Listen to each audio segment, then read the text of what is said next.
All right, I think we are live now, and we're thankful to have another episode of Meet the Church.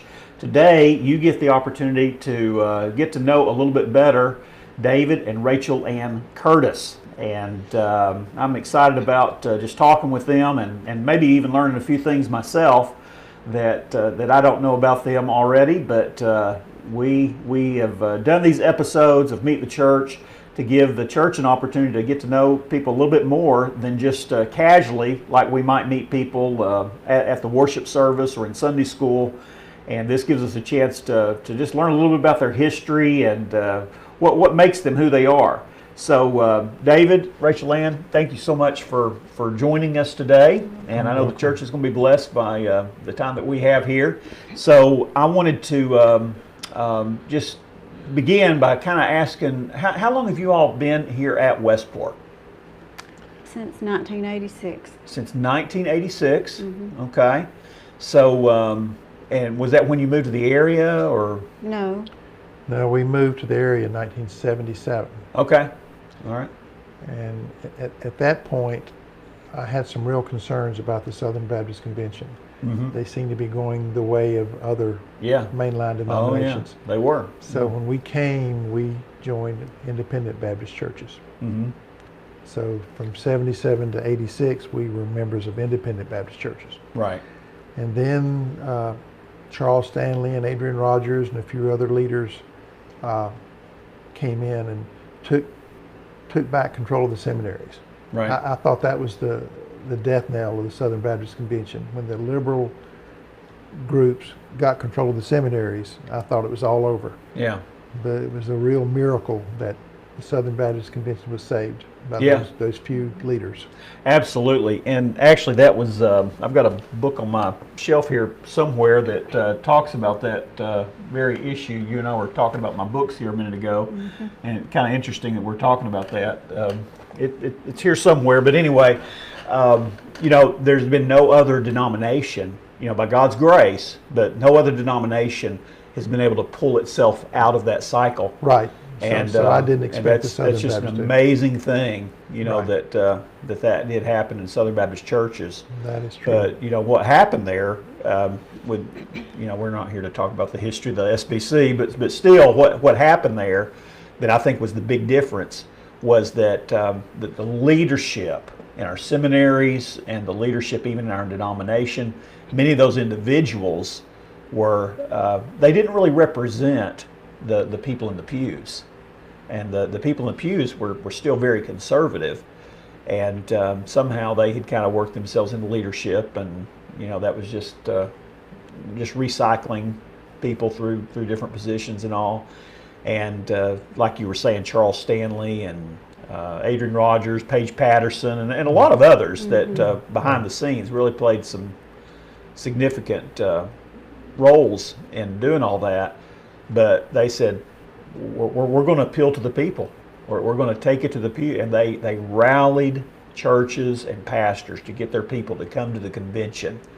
And they used their influence to get them to vote for people. And it took time for that leadership, the influence of that leadership, to work itself down. Right. But over time, man, they did something nobody's ever done before. Right. And praise the Lord for that. Yeah. So, yeah. So, well, why don't we? Well, first of all, you've got some things you do here in the church.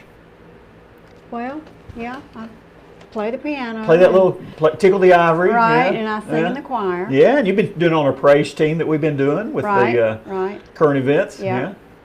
And I have been involved in the women's Bible studies when we're able to do those. Yeah, and we had to cut the last one in half. And that's certainly not less important. Yeah, and then I help a little bit with the kitchen committee. Okay. So, okay. Yeah. And David, you've got some things you've been involved with. As a matter of fact, David is my current hero. He spent about 2 weeks up here, I think, with a pressure washer, cleaning all the sidewalks at the church. And I think that was a full-time job for you for about 2 weeks, wasn't it? And Roy Whitaker, I think, took a lot of helped time. out with that. Roy helped out some, yes. Yeah, I don't know. Was there anybody else that pitched in there? No, Or? it was just Roy and I. Okay. I think I helped you move something one day. So. Maybe you did. Yeah. Maybe you did. I'll give you I opened the credit door for you one day. I remember that. You Yeah. did. Okay. So you're on the team. Okay. So, yeah. All right. So, here's another thing. You know, one thing I really appreciate about Rachel Ann and David, they both work in the nursery. Not me. Oh, David works in the nursery. David does. Okay. Right. Okay. Yeah. That's right. You're playing the piano. You Right. can't do that. Right. But Years ago I did, but not in a long time. So David, now I don't. I won't ask your wife this, but how old are you? 73. And you still work in the nursery? I do. You work in the nursery. That's great. Okay. Maybe some folks will catch the hint on that. Yeah, but, maybe so. Yeah. Maybe so. So anyway, all right. Well, why don't we jump back to the part of your lives that a lot of people just don't know anything about? And I've had the privilege with you. I wish I'd had a letter from you, kind of like David had written, but David he's been working on writing a little letter that he wants to share with his grandkids, and it's just awesome to read that.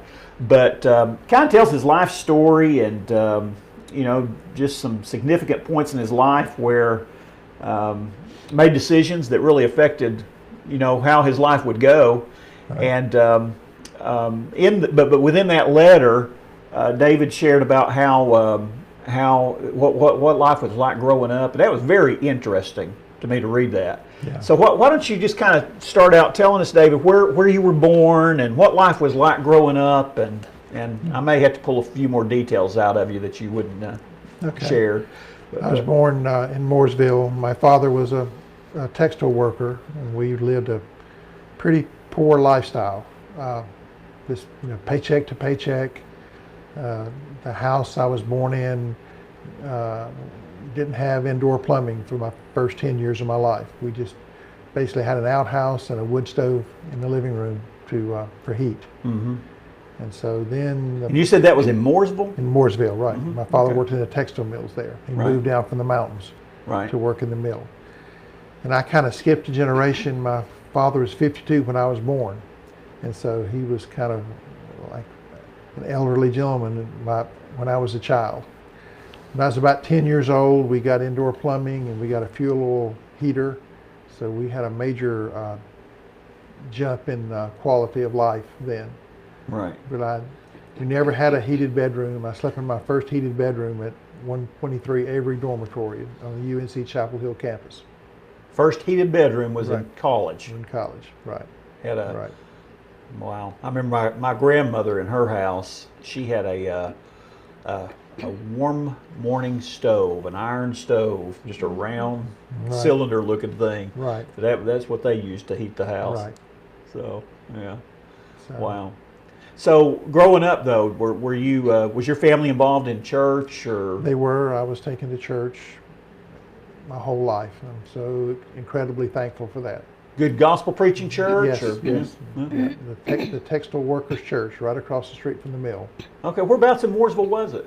Southside Baptist Church. Okay. The big mill was Burlington Mills. It was one of the huge. It was the whole town revolved around Burlington Mills. Everybody worked for the mill or provided services to the mill workers. Right. It was a small southern textile town. And that was Mooresville. That was Mooresville. Yeah. And now look at it. Burlington Mills isn't even there now, is it? No, now it's a furniture store now. Wow. It closed down. Yeah. Most of So those. is that kind of in the downtown area? Yes, it was downtown, on Main Street. Okay. Right outside the retail part of Main Street was the mill. Right. Most of those mill towns have kind of just gone away now. Mooresville was saved because of NASCAR. The drivers that ran moonshine from Wilkes County down to Charlotte became the original NASCAR drivers. Oh my goodness. And so now that's why we have most of the NASCAR teams right in this area now. Oh. And then Lake Norman and then proximity to Charlotte. Saved Mooresville. Yeah. Wow. So wow. that's kind of the story. We gave some serious thought back in the 90s to moving to Mooresville. Did you? There was a church there that I knew the pastor, and he wanted me to come and serve on staff with him as a co-pastor. Okay. But we just didn't think that God was leading us to do that at that time. But what church was it? Remember? You know what? I can't remember the name of it. I don't even think the church is there now. I think that Okay. I think that another ministry took over the building, but Okay. Okay. so I can't remember what the name of it was now. But anyway, so well that's neat. So how many siblings you got? I'm the youngest of 5 boys. So you were the baby. I was the baby. My Okay. parents would have another boy about every 7 years. My mother had kids at home 43 years. Oh my goodness! Wow. Well, at least she had older ones to help take care of them. Right, that's true. Yeah. So my brothers were more like uncles. They were adults when I was born. Yeah. I have a 96-year-old brother and a 92-year-old brother. My goodness! Wow. And my mother had Parkinson's disease, and 2 of my brothers inherited it and passed away from it. So the 3rd and 4th son have passed away from Parkinson's disease. Right. But the first is still. First 2 are still. 96 and 92 are still Wow. going Wow. Wow. That's neat. Where do they live? in Mooresville. Okay. Okay. All right. Well, Rachel Ann, what about you? Where were you born, and what was it like growing up for Rachel Ann? I was born in Asheville. My dad was a pastor outside of Asheville. And we lived there till I was about 5 years old. Then we moved to Rutherford County. So was that kind of a rural area? No, there was a plant there. I wouldn't call it a mill. They called it a plant. It was a chemical plant. They made nylon. And they had a village of very nice houses, and we lived in the village. They provided a house for the pastor of the church there, Inca Baptist Church. And we lived in the village. Then we moved to Rutherford County, and we stayed there almost 11 years. And then we moved to Mooresville. That's how I met David. Okay. In high school there. In high school. Yeah. So were y'all high school sweethearts? Not really, because we only started going out about the last 2 or 3 months of school, our Okay. senior year. Right. Were y'all the same grade? Okay. Yeah. Okay. I got family members that in my family tree that were from Rutherford County. Rutherford. Right. Okay. You got it. Rutherfordton is the city, right? Exactly, Okay. yeah. Rutherford County. But my 5th great grandfather that you've heard me talk about that fought in the Revolutionary War, he's buried there in Gilkey. Really? Yeah. Yeah. And he's got his Revolutionary soldier tombstone and everything. But so we might be cousins, you know. Might be. We might be. Yeah. Who knows? But anyway, so what was life now? Brothers and sisters? I'm the oldest. I have a younger brother and a younger sister. Okay. All right. My brother lives in Mooresville. He Okay. stayed there. My sister lives in Columbia, South Carolina. All right. Okay. So what was life like growing up in a pastor's home as a pastor's daughter? At times it was a little bit difficult, Yeah. because you are always expected to put forth an image. Yeah. Oh yeah. So, and my mother often said, you have to behave, or you have to do this or do that, because you're the pastor's daughter Yeah. and people are looking, Yeah. So, And that happens. I know when my children were younger, every once in a while something like that would come up with my kids, and I guess people learn over time, and I know, like when I was in seminary, some of our professors, they would talk about, here's some things we wish we had done differently, and spending time with family was one. I think generation before me, a lot of pastors, they would really sometimes just not give their families any time. I remember one pastor saying one time, he said, I told God, you take care of my family and I'll take care of yours. And that sounds kind of noble, but you start thinking about it, and yeah. that's not a good recipe. No. Our children ought to be our number one disciples, really. If we can't disciple our own kids, how are we going to lead and disciple the church? And Timothy even talked about that, didn't he? He said, how can you lead the church if you can't lead your own family? But what I was going to say was, every once in a while somebody would say, well, maybe one of my kids when they were a little bit younger, something about, well, you're the pastor's child. And boy, if I caught wind of that, it aggravated me. And once I kind of got my composure, I'd say, look, if my kid needs to be corrected, then you do it. But please don't ever tell them to do something because they're the pastor's kid. There should be no more expectation upon them than there is any other child in this church. So, well, because of that image thing, that's how I first joined the church, because we had a revival service, and I think my mother said something like, it's about time you joined the church, because she was concerned about the image. Yeah. She didn't mean it bad. Yeah. Yeah. But I was 8 years old, and so I joined the church. Yeah. But I didn't really understand what I was doing. Right. Yeah. So that came later. Yeah. So when do you think you were saved? After we were married. Mm-hmm. I thought I remember you telling me that. Yeah. Yeah. If you want to jump to that, I'll explain. We'll come back to that in a second. Okay. Okay. All right. Well, what about you, David? When do you think you were saved? 11 years old. Okay. What were the circumstances? Just a Sunday evening service. Yeah. Okay. And because I had been taken to church as a child and taught about God and Jesus and the Bible, and I think I understood and was really saved at age 11. Right. Okay. So you kind of got sweet on each other in high school there at the end, and David left high school and went off to UNC. And what did you do? I went off to UNCG. Okay. All right. Did you all remain in contact and kind of dating through that? We did. All 4 years? Yeah. Right. Through college? Uh-huh. So then you both graduated from college at the same time? Not exactly. No. I went on the 4 years. He went straight through she had 4 a little years. More varied. Okay. That happens. Right. I stayed 1 year at UNCG. Uh-huh. Then I went back home and lived 2 years with my parents and drove to UNC at Charlotte. Okay. And got an associate's degree. Right. In business and office and that type thing. And then because we didn't have any financial help from home, neither one of our families were able to help us, and we had planned to get married, so I went to work for a year. His senior year of college, I was working. Right. So then we got married and moved to Memphis for him to go to optometry school.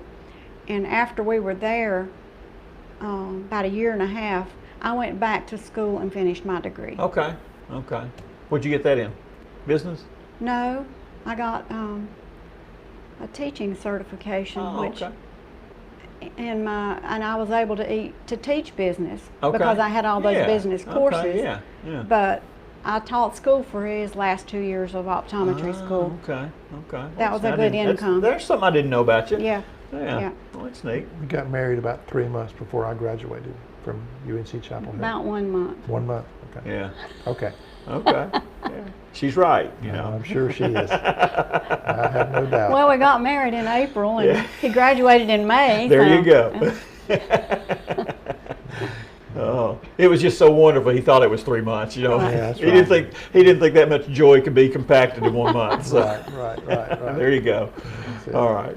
Okay. So y'all got married. You moved to Memphis for 4 years. Optometry school, and you're there for 4 years, and then got your training there and got your doctorate, and left Memphis and went where? You went in the military, didn't you? Right. I was about to get drafted and sent to Vietnam, so I got into Air Force ROTC. That was in college. In college. So when I was at UNC Chapel Hill? Right.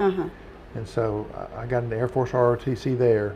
So the day I graduated, I got a commission in the Air Force. Okay. And I got a 4-year delay to go to optometry school, and then went active duty as an optometrist. Okay. And so I spent 5 years active duty Air Force. All right. So where were you stationed? Stationed at Westover in Massachusetts for 6 months, then Incirlik Regional Hospital in Turkey for 2 years, then back to Andrews. Was that accompanied in Turkey? Yes. Okay. You're right. And then back to Andrews Air Force Base. Andrews. When were you at Andrews?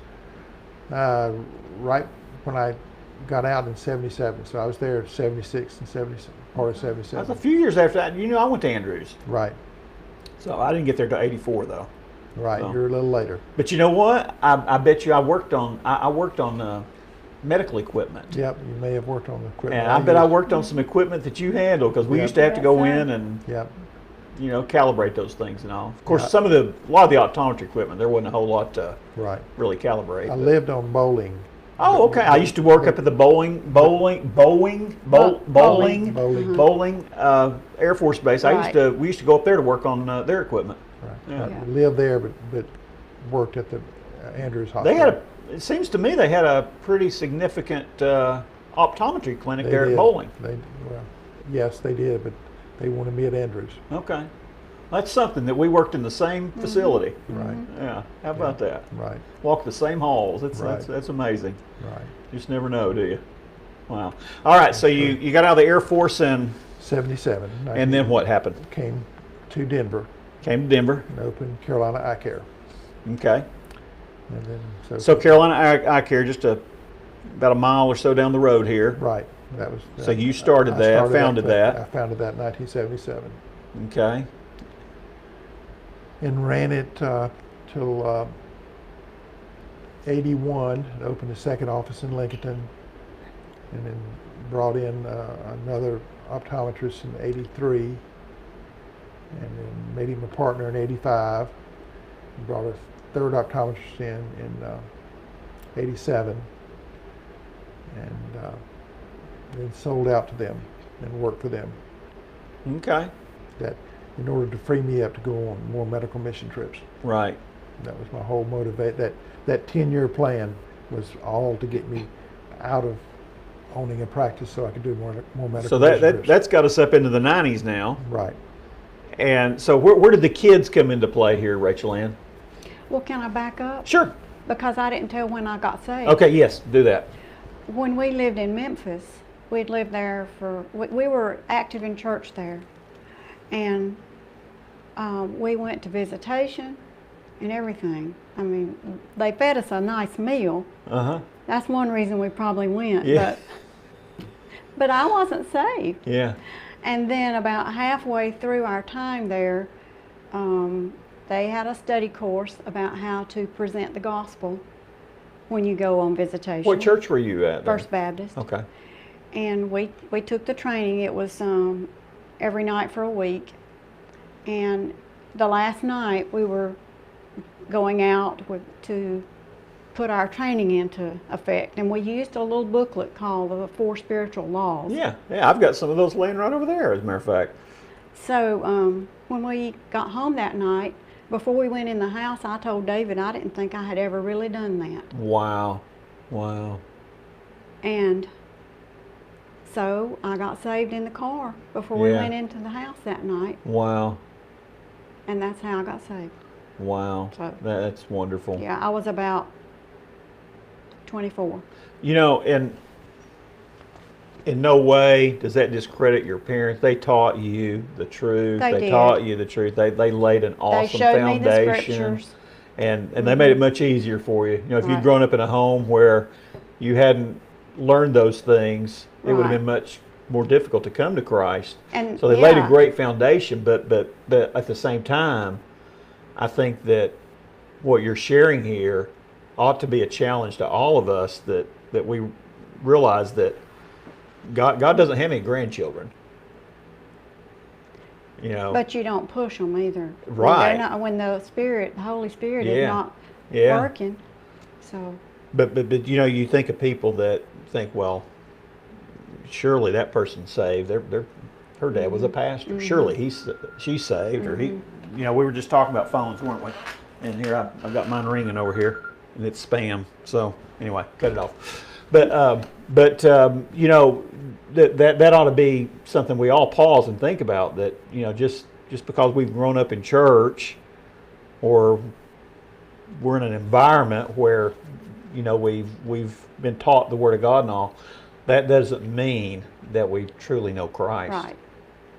And here, your dad was a Baptist pastor, and you went through that. But they set an example of Yeah. of being in church every time the doors open. Yeah. And therefore, when we moved to Memphis and didn't have parents telling us what to do, we still did that. Right. We went anyway, Yeah. you know. Yeah. And sometimes it crossed my mind when I interacted with an elderly person in the church, what makes them want to still be in church? You know, why are they still here? Why are they enthusiastic? And that was before I got saved myself. So. And now, you and David are two Now of we're the most, elderly. most faithful people in the church. So ask yourself that question and answer it now. Well, of course. So what makes you want to be here? Because I love the Lord. Let the 20-something-year-old Rachel Ann ask the. Right. Because I love the Lord. And because, you know, He's done everything for us. Yeah. And, you know, I have a desire to know Him more. Yeah. And to. So it's not out of obligation. It's not No. like, oh, I got to do this. No, I want to. You have it in your heart. You want to do that. I enjoy it. I love it. Yeah. And, you know, I have peace. Yeah. I didn't have peace before. Yeah. You know, I've had people over the years, sometimes as a pastor, I've had people, maybe someone come to Christ and they just didn't seem to want to connect to the church, and, you know, maybe kind of rebuke me a little bit. Well, why haven't you gone and visit them and make sure they're here? And I do try to do that. I think that's important. But I hear what you're saying, and I look back at my own life. Man, when I came to Christ, nobody had to beg me to go to church. You know, I wanted to be where God's people were. I had a thirst for the Word, and you know, I think that if we truly come to Christ, we will have that. Now, it doesn't mean that we can't sin and that we, you know, that we're not going to have times that maybe we don't want to be with the Lord's people the way we should, but you know, I think when we really know Christ, there's going to be a desire in our hearts to be under the teaching of the Word and with God's people. So, yeah, all right. So, put the kids in here. Okay, Amy she's our oldest. She was born while we were in Turkey. Uh-huh.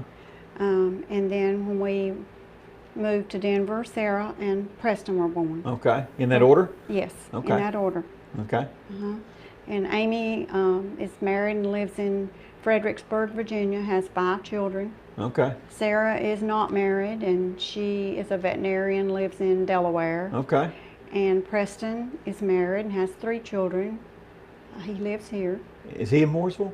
He lives here in In Denver. Denver. He lives in the house he grew up in. Does he work? Yeah. That's right. I remember that He's now. a pilot.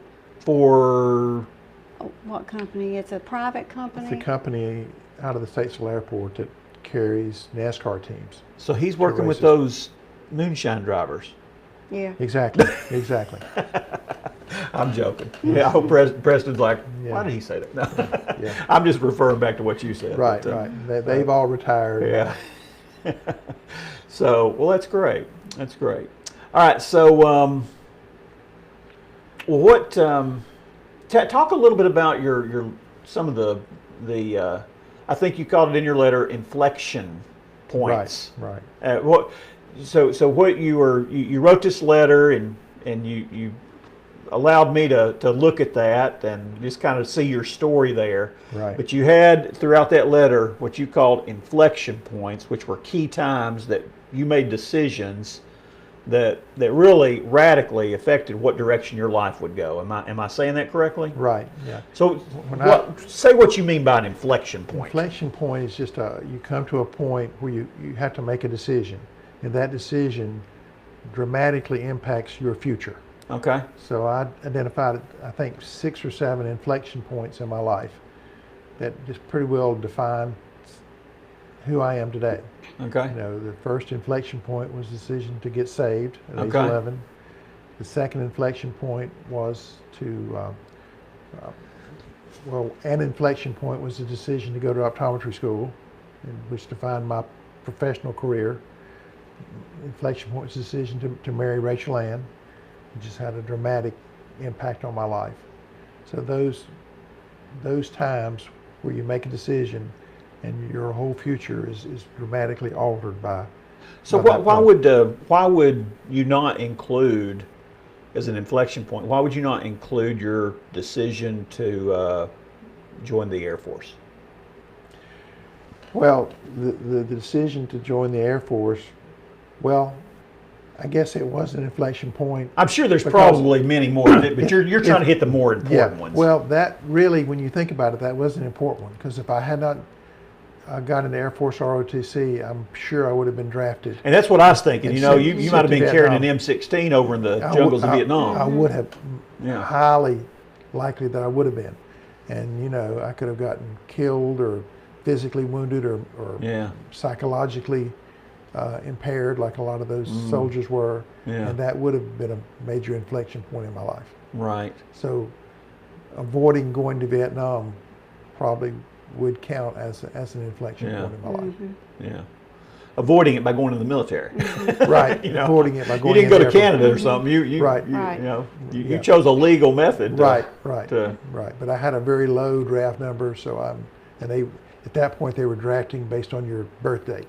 Yeah. You gave people draft numbers, and my birthday's February 4th, and that had a very low number, and they would draft the first.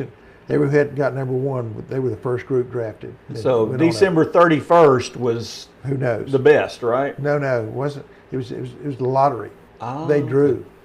So you know, they said who's number. They drew a date, Okay. and that was the number one. They drew another date, and that was number two. And then they drafted based on your number. And February 4th drew a low number. Ah, okay. I see what you're saying. Okay. So I you, had you a- remember how low it was? I don't, but it was low enough that I knew that it was highly likely that I was going to Right. Okay. be drafted. So the only way I could avoid getting drafted legally was to get into Air Force ROTC. Right. Okay. All right. So that other inflection points. But those were the main ones. Most of them happen when you're young, which is really unfortunate because young people don't have enough maturity to make good decisions. So you know, Sometimes. yeah, many young people don't have enough. And you know, my decision to get saved, go to optometry school, marry Rachel Ann, all those things happened. So where could those? How could those things have gone differently that it would not have turned out well?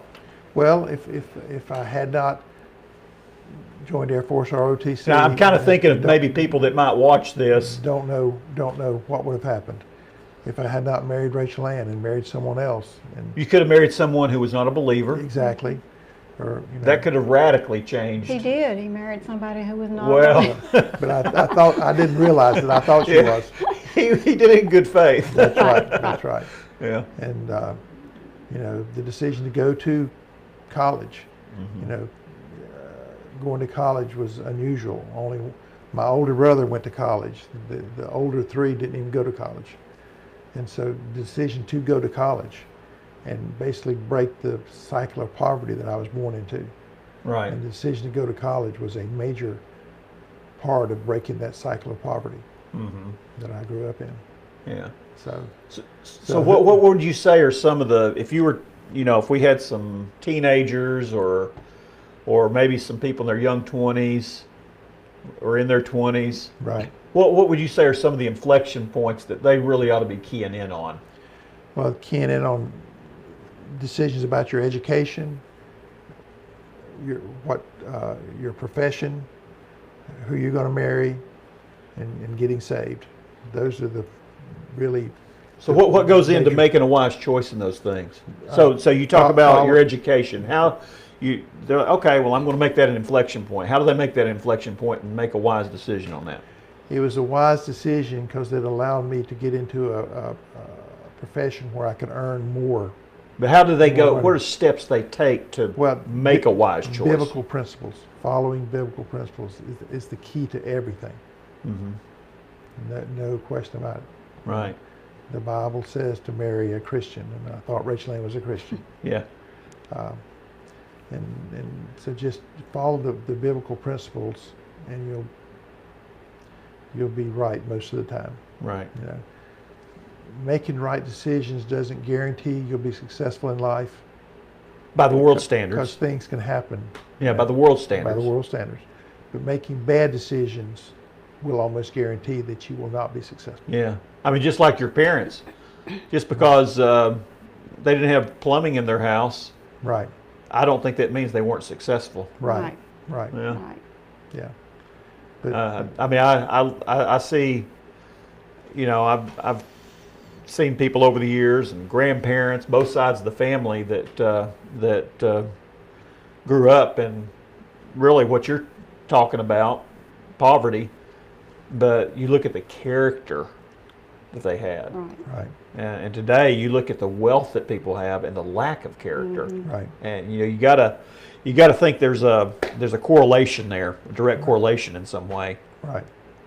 Yeah, having a lot of money doesn't mean anything, Yeah. except you can live an expensive lifestyle. Yeah, I'm reading in Ecclesiastes right now. You know, it's one of the books I'm reading in my Bible study right now. And All is vanity. yeah, everything, all this stuff was vanity. And what does he get to at the end of the book? He says, here's the whole duty of man: fear God and keep His commandments. Right. Fear God and keep His commandments. You know, you can think that this life is going to be meaningful if you have pleasure and riches and wisdom, and you know, and he just almost like a cycle. He keeps going through all those things, and finally he says, He tried all those things. "It did nothing for me. Right. It did nothing." Yeah. Right. Wow. So, any comments on these inflection points? I think he covered it. Yeah. Yeah. Yeah. Did you have any others that you would add to that, or? I wasn't thinking along those lines. Okay. So let's give a shout out to your grandkids. You got Yeah, we got 8 grandchildren. 8 grandchildren. Yes, we have Isabel, Jackson, Seraphine, William, Pierce, Leela, Hendrick, and Ansley. That's in order of their ages. Okay, so you did that, David. I want you to tell us their birthdays. No, I'm just joking. Isabel. That was a joke. Isabel is 19. That's No, all. no, you're wrong. She's 20. She's 20. Isabel's 20. Okay, she's at Virginia Tech. Yes, Right. she All is. right. Uh-huh. Okay, I That's remember about all- that. That's all I can tell you. Yep. Okay. Jackson will be a senior in high school this coming year. Okay. Yeah. Well, that's great. Well, I know you're proud of them. We get to see them kind of come through here every once in a Right. while when they come to visit. So Right. Right. always very well behaved and everything. So it's good. Wow. Well, what else do you have that might be of interest to share? Anything? You were state senator. Right. I was a state senator for 5 years. 5 years. Yeah. Great experience. Met a lot of really great people. Did a lot of great things for this state. The state was in a huge mess financially, and we turned it around totally. It was had very high taxes. We reduced taxes dramatically. Had a $2.5 billion debt to the federal government. We borrowed to pay unemployment insurance. We paid that off, and we have $2 billion in the unemployment insurance fund now, so we can fund all these people out of work now. Right. It's just, my biggest success was getting eye care provided for 870,000 poor North Carolina adults. So that was I was proud of that. Right. And I was in the process of trying to improve rural health care when I left, and still hope to get that done. I talked to a senator this morning about trying to get that done next year. Right. Because next year is the final opportunity. Because right now there's enough rural legislators to get it done. The 2020 census is going to shift all the power to the cities. Because our rural area is losing population, our cities are gaining. So starting in 2022, the cities will control the legislature. And so the chances of getting rural health care done, improving rural health care, will not be an important issue for them at all. Right. Because we have world-class health care in the cities, so they'll have no incentive to do that. So, You know, I've read for years, just I like to read statistics and Barna Group and those things just to understand trends and everything. And for years I've read that the trend for our population in the United States is that people are moving from rural to metropolitan areas. Right. And we, two different occasions, I've been in areas that I would call more rural areas pastoring. And both of those areas, you could just see that economically they were Well, there's kind of in decline. There's no jobs, so the Yeah. young people have to move to the Yeah, cities to yeah, get jobs. that's exactly it. You know, we'd have kids, two churches that were very, you know, what we would consider healthy churches. But the kids would graduate from high school, and very few would come back. If they were going to maybe teach, they could get a job in a school system. Right. But there just weren't many opportunities, you know, to put into practice what they had gone to school to train for in college. Yeah, so it's a vicious cycle. Because the health care is not very good, companies are very hesitant to locate plants out in those areas where their employees will not have good health care. Right. Yeah. And so therefore they don't do it. So Right. therefore there's no jobs. So therefore the rural areas are dying. Right. Wow.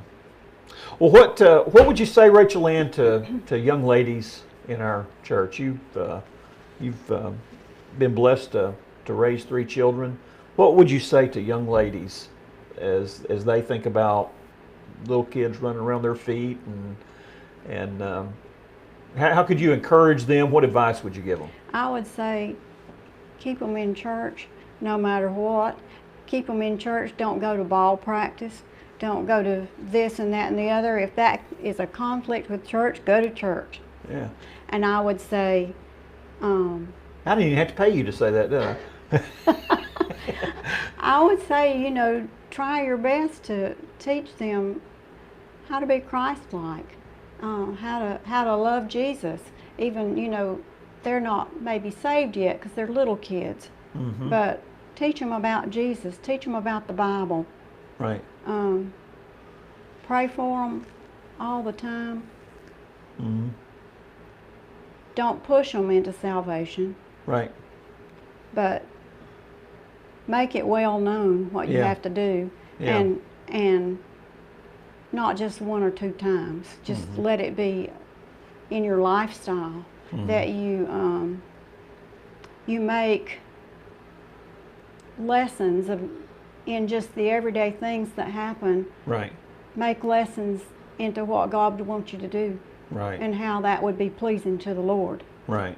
because that's what we're supposed to do. That's how we're pleasing to Him. Right. So Yeah. that's what I would say. You know, one thing I appreciate about Rachel Ann, David, one thing I appreciate about her is that, you know, she's always about trying to reach neighbors and other people and build a relationship with them so she can speak the truth of the gospel into their lives. It's hard though, I tell you. It is, but it's necessary, you know. Yeah. It's so necessary. Yeah. So Some of I them appreciate don't want you. to build Yeah. friendships, but some do. Yeah. Yeah. So Yeah, yeah. David, any advice you'd give to young dads that might be helpful for them? I would say just be aware of teaching opportunities. Just things that happen just randomly, that seem to be just random. You know, use it as a teaching opportunity. Don't try to artificially, create opportunities, but just use opportunities that present themselves. Don't let it pass by. Right. Yeah. You know, family worship time. I admire people that make that a priority, and that's important. And we certainly tried to do that when our kids were younger. It got more difficult. You know, here I'm a pastor. Right. It got difficult as they got older. Yeah. Right. And I regret that I wasn't more persistent and faithful at that organized family worship time. But like you're saying, we've got to take advantage of those opportunities that just pop up here and there, Right. and try to teach them. And be thinking, you know, be looking for those opportunities, because they pass so quickly and so easily if you're not Yeah. jumping on them quickly. Yeah. Wow. All right. Well, I really appreciate you guys coming in. Anything else you want to add to it before we close? No. All right. Well, I'm going to say a word to our folks, and I'm going to have you close in prayer, okay? Okay. All right. Just want to thank you for tuning in, and if you're not a part of Westport and you live here in the area, we'd love to have you come and visit us. We are meeting on Sunday mornings at 10:30 in our worship center, and we've got things set up so that we're trying to respect the social distancing standards that people are trying to practice. So that shouldn't be an issue for you. Also, we're online. Our worship services are online at 10:30 on Facebook and on YouTube. And I would say too that if you have a need, we would certainly encourage you to reach out to us. The number here at the church is 704-483-1000, or our website, if you want to get some more information about the church, is www.westport.church. www.westport.church. So you can find out about that, and if you have a prayer request, you can send an email to prayer@westport.church, or if you just have a general question, you can send that to info@westport.church. And we're even taking questions. I think we're going to do it again this Wednesday, but Pastor Jason and myself, we will be doing a Q&A, question and answer, for your questions about the Bible. And so you can send that in to info@westport.church, and we will try to get to that. Although last time we got so many questions right now, it would take us 3 hours, I think, to go through all those. But anyway, and if you got questions, maybe you're kind of in Rachel Ann's position. Maybe you've grown up in church and you thought, I'm not really confident that I'm saved. I've been religious, but I don't know that I can say that I'm saved and that my sins are forgiven and I'm going to heaven when my time comes to leave this world. And if that's your case, friend, there's no more important question you can ever deal with. You talk about an inflection point. Mm-hmm. That is the inflection point. Right. All these other decisions, they're important for what happens in this life, but that is the one decision that will affect where we spend eternity. Mm-hmm. Right. And I pray, and David's going to pray here in just a moment. I want you to pray for those that maybe don't know Christ, that might be watching. But I pray that God will convict you and that you will call upon Him, confessing to Him your sin, repenting of your sin, and asking Christ to be your Lord and Savior. And the good news is, the Bible says that God will save us if we do that. For whosoever shall call upon the name of the Lord shall be saved. If we call on Him with a sincere heart, a humble heart, He'll save us. Not because you've done anything good, but because of what Christ did on the cross.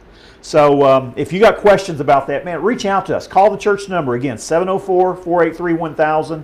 We would love to talk to you. And if there's any other questions, anything that we can potentially do for you, reach out to us and let us know.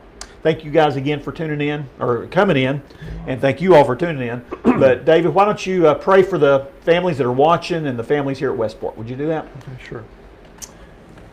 Our Father, thank you for this day, and thank you for all the blessings of life that you give us each day. And we do pray for the people that are watching this interview. Pray that you'll bring conviction on the hearts of those that are not really saved, but think that they are. Be with all the other members of our church.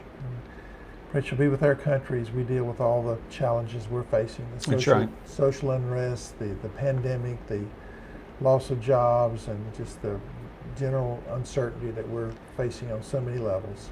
Pray that you will be with us and protect us and give us the wisdom we need to deal with all these challenges. And that's the name of Jesus Christ. Amen. Amen. Thank you again.